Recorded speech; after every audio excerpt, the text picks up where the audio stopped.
So, what's our plan today?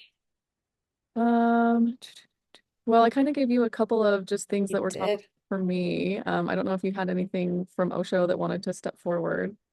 I have commentary on it that's going into my next podcast, so I'm not going to do that portion of it, but I'm sure Osho can bring in other stuff. So let me Perfect. relook at this. You are one, I have to just comment, you're one of the most brilliantly brilliant women in the world that I've ever met. But in terms of the way you succinctly write and reflect the massive beauty going on in your brain Thank you. in such a beautiful way. I just want to honor you for that, in part because I have a brain like yours, and a lot of people think I'm too much. Yeah, I get that a lot And too. so I know. So I really wanted to look at you in the eyes and tell you you're not too much. You are absolutely perfect as you are, and every thought you have is valuable. And one day the world will be able to meet you where you're at. And I am blessed to be able to do that right now. Thank you so much. I really needed You're that. welcome. Sweetie, we all need that when we Yeah, have that brain. absolutely. Okay. There were about 10 talking points in here. So is there, let's see. Um, I mean, while we're on the subject of big, beautiful brains and where we're going in the collective meeting at Okay, a higher level, would you like to hear a meditation that I did and kind of wrote some notes on it? sure. I mean, it's some people might call it slightly fringe, but I feel like it um just Okay, we're already under the umbrella of fucking weird. Okay, yeah. so like you don't actually have to further like qualify it as it's really fucking weird. Okay. I'm just myself, okay. So let's see, where did this come from?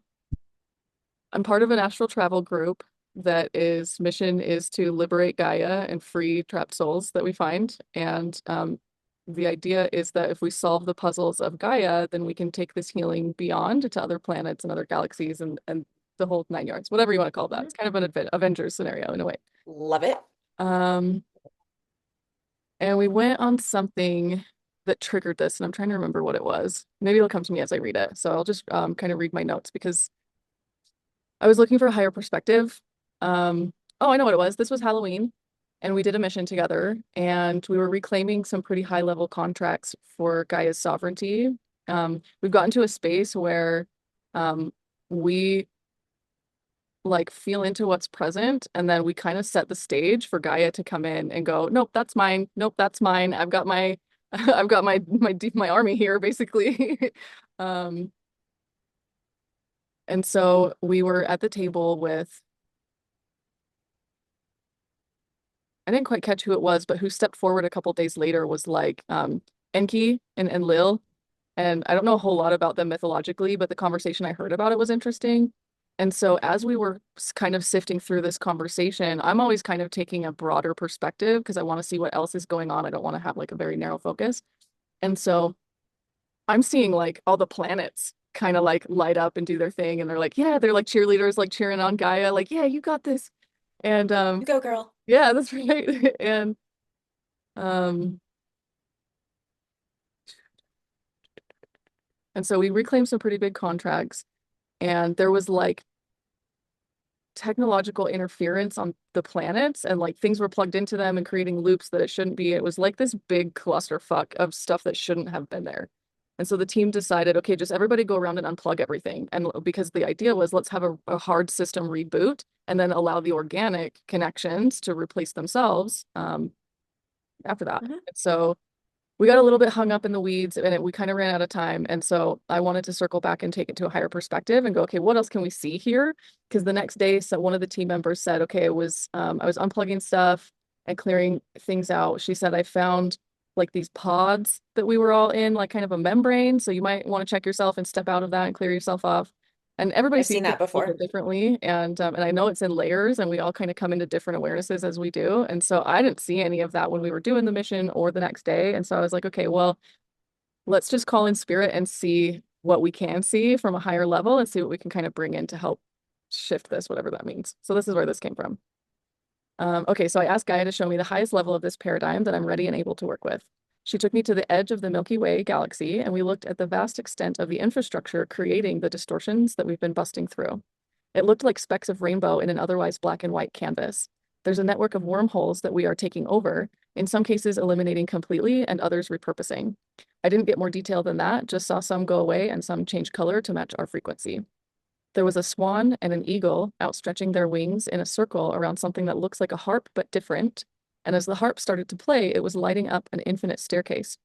Did some digging and found that Lyra constellation is a harp and is connected to the summer triangle, which two-dimensionally mirrors the staircase that I saw because it was a triangle.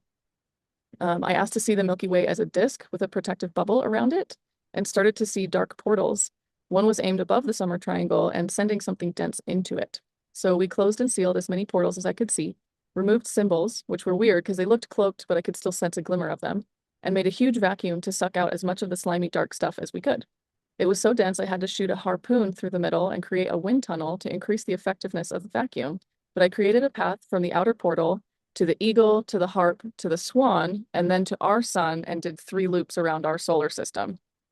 I felt music and drumming, almost like a shamanic ceremony that started to slowly degrade the infrastructure that our friend that saw this and was able to clear it out safely through the vacuum portal. Something wanted to connect Earth with Arcturus, and I got a story about the master geneticists stepping forward with remorse and solutions to past projects gone wrong, and wanting to integrate what they've learned, but haven't been able to reach us due to interference. I asked Gaia, and she said okay, which then flooded me with a series of stories leading from homesickness and being lost in space to homecoming and big reunion and celebration energies. Giant golden tree of life resting on Gaia's surface shot up to the tallest I've ever seen it, and I saw a bunch of new frequencies coming online, a crystalline structure that started emanating sound, and a sort of reflection of it within the sun and reaching up through the whole vacuum back up to the outer portal at the Milky Way's edge. It was more like a golden vine with roses on it, and I'm not sure why I saw a carousel inside a circus tent, but felt like the golden vine was protection somehow. Sorry, I know that's a bit abstract, but the more I sat with it and felt it clear out, the more random flashes I was getting. Don't know if that's a timeline jump thing, but I just allowed it all to pass by as long as I could. It got to be a bit intense, so I pushed a time-lapse button, washed off, and jumped back to the outer portal at the Milky Way level. Then I saw a giant golden octopus at the outer level above the portal I was working with. It was curious about what I was doing, and it felt very different than the ones that the group saw together the other day that were kind of more dark influenced. It felt like they didn't know what they were doing. Maybe it was tainted by this black goo stuff. And so I asked the golden octopus what it was up to, and it said, helping. It showed me its arms, and some of them were tangled with dark matter, so I cleared those areas, and it sparkled at me and started turning translucent. Under the dark matter, it was wounded, and it felt like something large had been siphoning its life force. We bandaged up the wounds and restored its blood flow to some areas. It was really beat up. There were also some parasites in its brain and on its beak, so we got rid of those too. And I gave it a copy of this golden healing blanket, a sparkly golden membrane of protection, and some downloads about sovereignty, purity, and unity. I asked it to show me who it was helping and saw different cosmic strands lighting up. I don't know where they lead, and it was too vast for me to pick up too much detail, but some of them were being infected and interfered with, so I offered to help remove those. In the interest of time, I sent my higher self collective to work on them all and report back, while I asked the octopus to share what happened and who was hurting it. Something about dark interference and collective warfare of the ego mind. Trojans and other serious infections it wasn't able to protect itself against. Its spurs, suction things, and arms forgot about their harmonious relationship somewhere along the way and ended up in conflict with each other. It thanked me for rebalancing its flow and repairing its parts, and we put our heads together to transmit a stream of golden codes and healing frequencies to the network it was attempting to help. I got a bit dazed at this point, so I took a break for a real life shower and a nap. Good choice. And what I was kind of getting after that was there might be something happening at the Sagittarius dwarf galaxy. And I pulled some pictures from Google that kind of showed some of these arms. And so I'll pop those in the chat as well. Wow.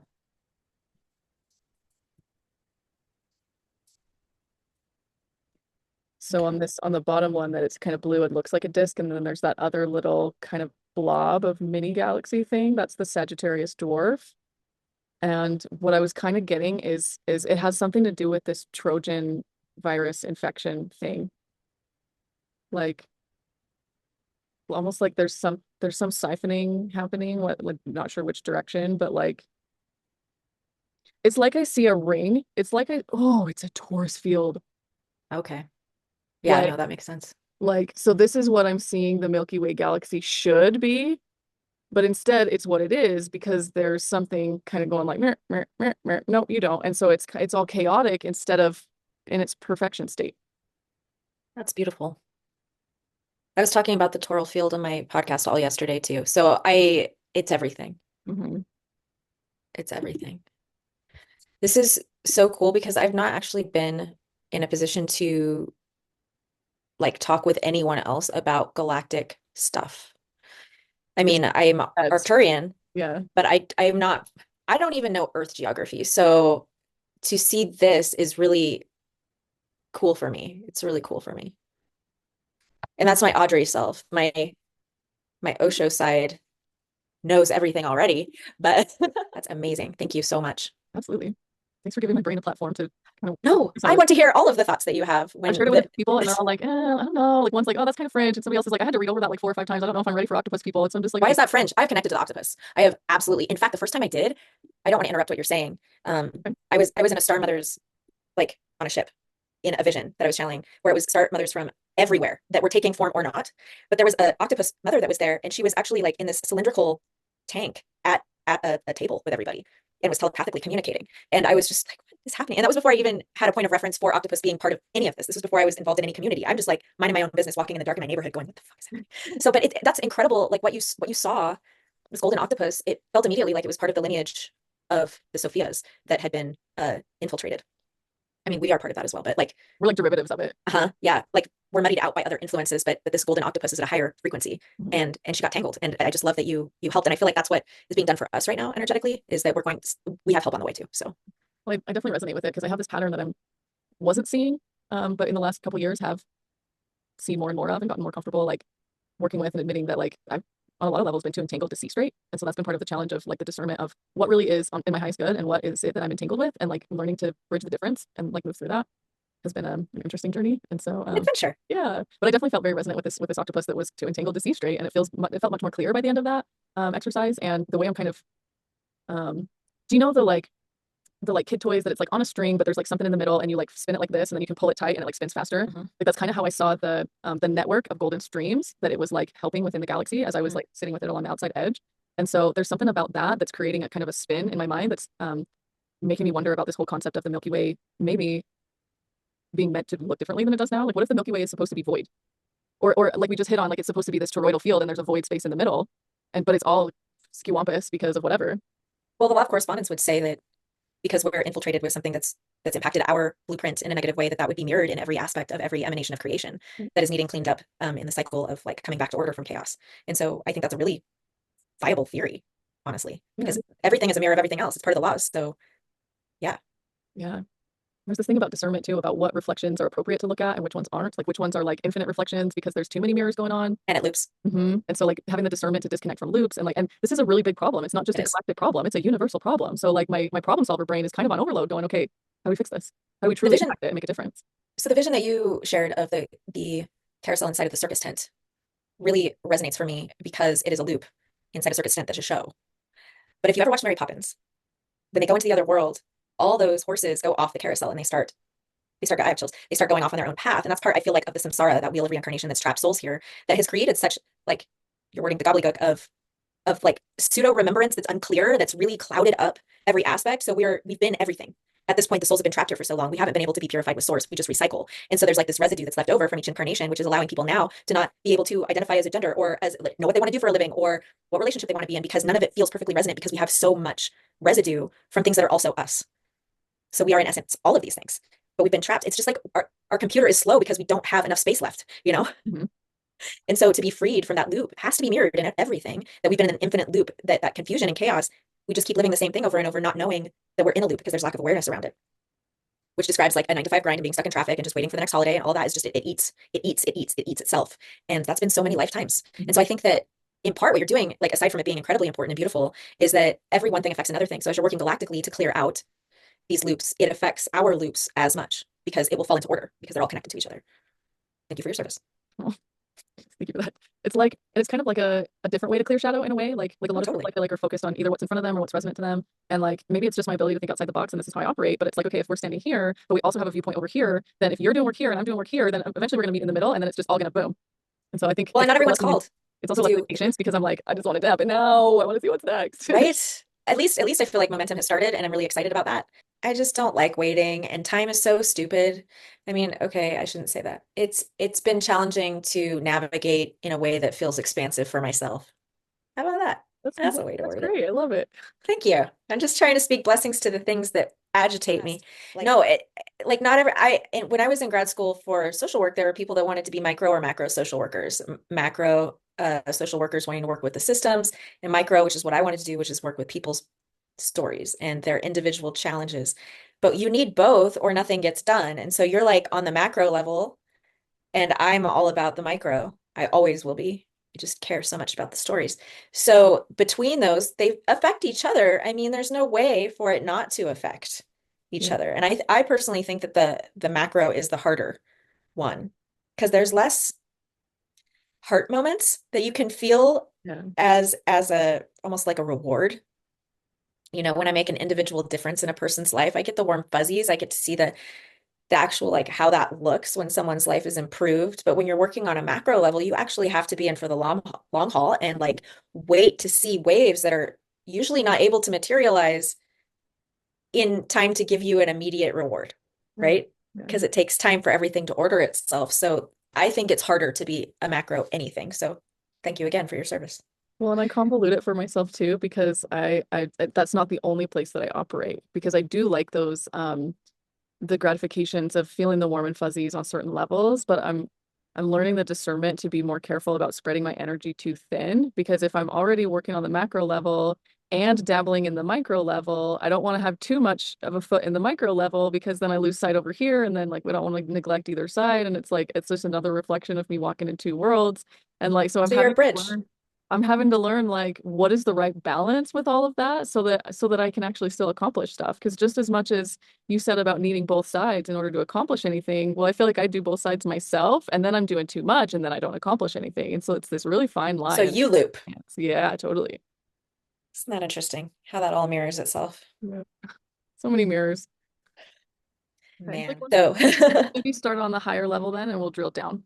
So like on the galactic golden octopus and like resolving these over entanglements. Like if okay. there's maybe anything that we could Mhm. see about driving that forward in effective ways. Perfect.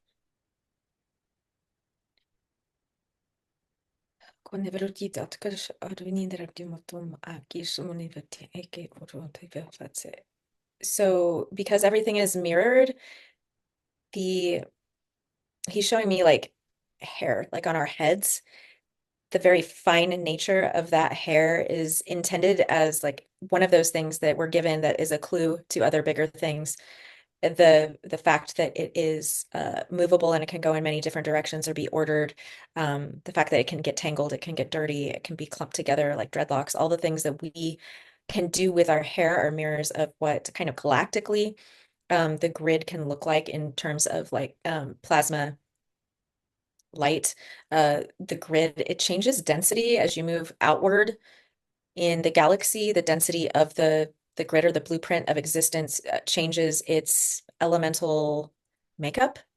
So on this earth, we experience certain rules of creation related to, you know, gravity, the minerals that are available, all the other variables that are taking place. We work primarily with earth, air, fire, water, and ether, spirit. And as we move farther out into the galaxy, those essentially change in nature like an onion of what substance you're working with. He's showing me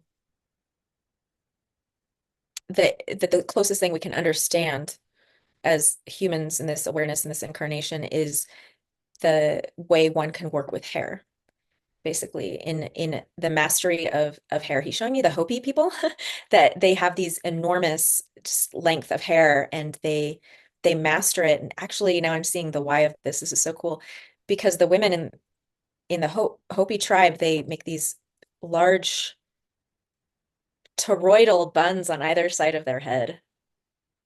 That was for you, Crystal.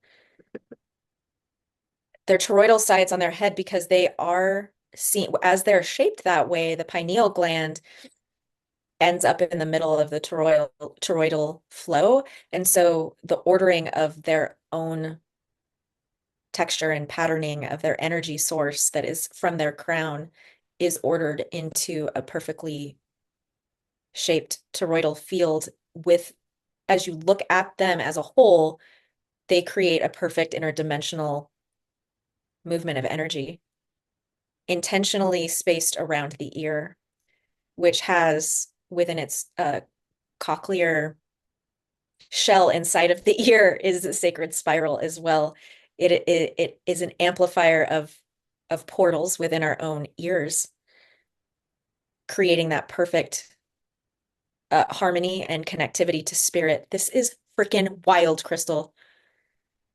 And so as we're moving galactically in the tuning to bring it back to the toroidal, he's doing this for you, to the perfect toroidal shape within the galaxy, we must look to order those filaments of light, almost like you are fashioning hair, like a mother with their child's hair in the mirror in the bathroom, brushing it. Sometimes there's tangles and it's disruptive and it hurts. It's a matter of how gentle your strokes are and how forceful you are in that stroke as to how much pain will be reflected in that experience of ordering. So he's using this example because these are things we understand. Both of us being raised as females, we know what that feels like. So he's using that specifically as a gentle, compassionate way to work with the energies galactically in order to bring those filaments into the shape of the perfected toroidal, unencumbered energetic flow. And so with that, he's saying that remember what it was like when you were little. If I don't know if you did this, Crystal, but I certainly did. I loved playing with my friend's hair, braiding it or whatever. It's going back into your inner child aspect of self as you do this work to align these energetic filaments into a fun, playful hair style that you would for a child, because the child aspect is very important to bring in the play of creation, and the unencumbered nature of the imagination of a child is important as well. He's shifting to the octopus now. Wow. The octopus holds energy of the eternal fractals. Fractals. He's saying an octopus in itself is a beautiful expression of the divine feminine through a infinite fractal shape that we could actually lay over an octopus that is like if we were looking at the bottom of an octopus, like with like underneath all of its, I don't know, you call them arms, but if they were all curled in a direction, they create the momentum of a tornado with their actual structure. They themselves are an infinite moving creation, fluid-like energy of the divine feminine that can become like to us, it is a divine fractal that is something that we see when taking psychedelics or in our lucid dreaming, in meditation.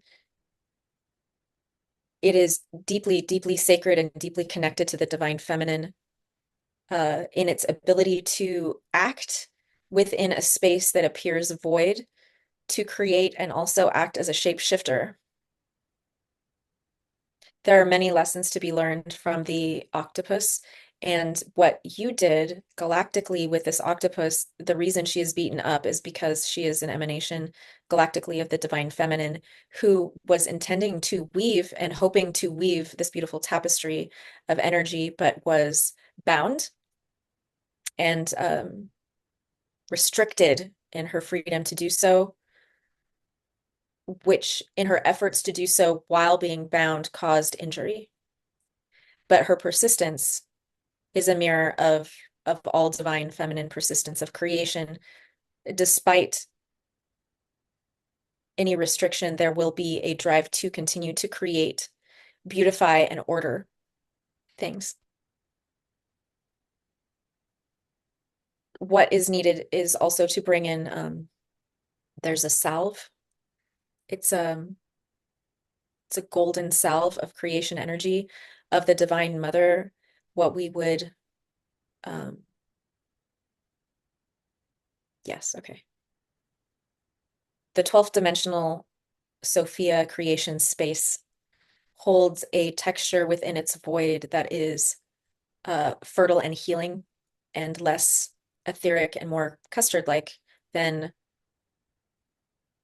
our a void that we are used to accessing. The 12th dimensional void space is the ultimate maternal salve. It is, in essence, it's pure creation energy. This can be intended as a elixir to heal from the Divine Mother of Source, as all feminine emanations come from the source. It is an elixir that can heal anything. This energy is also something that can be brought through in big and small ways through intention and request. It is meant to be delivered by a divine feminine. Using the projective energy and potency of masculine energy, it is meant to hold both perfectly, but delivered by a divine feminine emanation with the succinctness of an arrow that is masculine. I'm seeing the Sagittarius sign. It expands out like a drop of ink in water. Once one piece is anointed, one portion of the space is anointed, it spreads, and it acts kind of like, he's showing me like a hair gel for the hair that is being tidied. So it acts to keep things in place that were once unruly and unable to be harnessed. It gives assistance. This elixir gives assistance to order the disordered, to keep things in place as the rest is being gathered into this toroidal shape that you are, to a mirror of the hopi divine feminine hair. There's also something around the placement of that hair around the cochlea of the ear that is in that spiral. It is a vibrational discernment. Vibrational discernment. He's repeating that over and over to activate.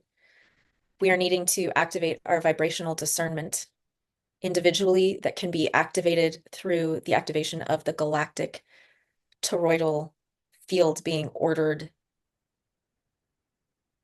through this hopi hairstyle.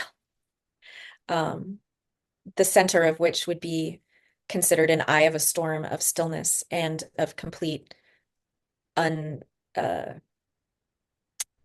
unmuddied knowledge and direct source connection to the origin of the all, of which we all carry a grain of sand from. And that's what he has to share. That's so awesome. I mean, what the hell, Crystal? Well, I mean, I don't. What the frick? You can always tell me if I'm going too far, if I'm too much, okay? But here's what I'm seeing as you're talking. It's like he's explaining one side of this paradigm, but everything's a mirrored reflection. So I'm going, okay, there's Milky Way on this side. Maybe there's another one on the other side, and we're doing one of these. You know what I'm saying? No, I do. And I mean, Alice in Wonderland's my whole shtick. So but we need the polarity. So the polarity is fine if it's balanced. The other thing I was seeing is like, and so what I started to see last night, on my astral team mission group, we kind of got thrown for a loop, because normally we start every mission by stepping into what they call Gaia's ready room. And it's kind of like just a room in her core that we just, like, she's got showers and different stuff. It's kind of our, I don't know if command center is the right word to say, I but know what you're saying. it's our powwow room where we like start and stop everything that we do. And so we go to start the mission and nobody can get in to that room. And everybody's like, what's happening? And people are like, I feel like I'm underwater. And then all of a sudden we're like, and just like, it was really chaotic. I never experienced a mission like that. but we ended up feeling our way through it and it was fine. But what I was seeing in that is like, you know how we talked before about the dual spiral kind of meeting in the center? Like I started to see that summer triangle that I described before as a Mhm. constellation as the center point. And then there was like a spiral that came down to Earth and a spiral that went up to the edge of the galaxy. And so it's like as you're That talking feels about right. this weaving of the hair and the brushing and the detangling and the being gentle with it, what I saw was like kind of that stream being like the spiral in the center of the toroid field that I don't know exactly how to strategize what to do there, but it feels like putting intention and energy into that central column of Mhm. spiral can start to help to detangle some of the discrepancies of what we're seeing. And so And that's it what also feels like happens when you women put used to weave in toroids on top groups. of each other. Isn't that how the earth works too? It is, and it's funny because I just got a mud water thing delivered and to try it for the first time. It's really fucking good. But it came with a free foamer and it's got like I'm gonna go grab it because you won't believe it's two toroidal fields on top of each other. Oh, It's I like, love wow. that. It's perfect. It's literally what you're talking about, and it spins like this. It's got two, and I just got it. So that's for you. The nice little confirmation. Hmm. Because I believe they move in separate directions, potentially, or they vibrate. I don't know, but it that seems important. It kind of feels like reawakening infinity consciousness. I've never heard this term infinity consciousness, but it's like the awareness of infinity and our place in it, like all at the same time, because we've been so um disconnected from that. But Which feeds fear yeah, that this totally. is it. This is it. And you got to get it done now or you're a failure. Not the, I'll just do it again. Yeah.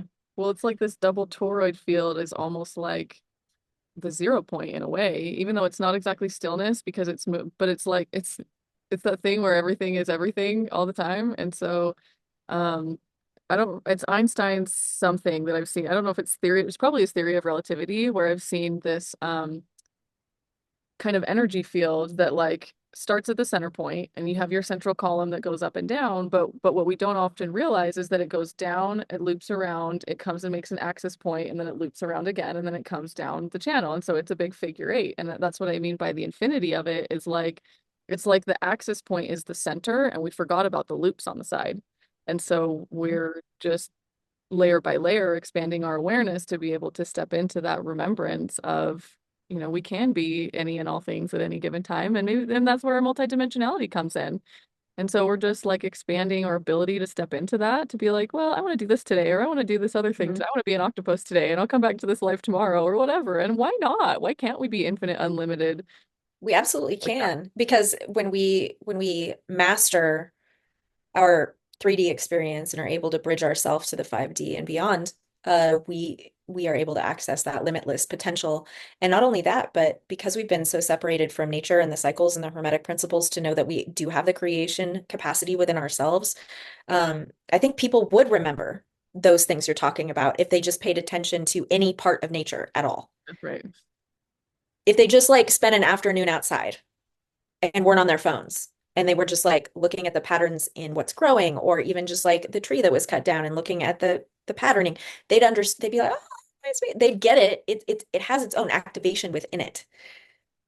So I think it's going to be really fast when people they just need a jump start to understand A plus B doesn't necessarily equal C. It equals whatever the fuck you want it to equal. Then they're going to be like, oh, it's a playground. And then shit gets fun. I love that.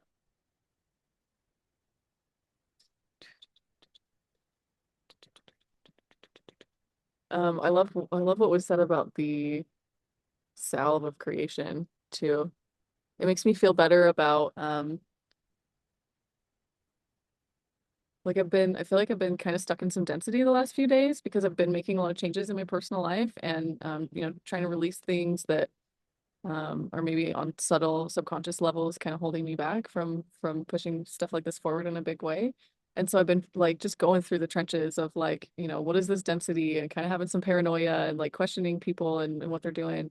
And like, but my default is to and we've talked about it before, is to go to a higher perspective. And so this gives me a much, much higher perspective for in terms of solutions of what Mhm. to kind of present as a way to step through what it is that we're seeing, as opposed to kind of getting hung up and bouncing around and, what is that? Well, let's fight it. And like, it's not about conflict. Like, let's expand our awareness and call in some higher level assistance. And I like this for Be that. the tree, be the Yeah. tree instead of this, because I mean, there's always going to be people who want to do that, but it's also about like, just like what you and I were talking about earlier in discernment is like getting tired of looping and wanting to preserve your energy and know where you want to give your energy, not getting caught up in the minutia of those like battleground things and just making the intention to ascend above it and to observe the patterning that needs straightened out where you can be that neutral tree in the middle.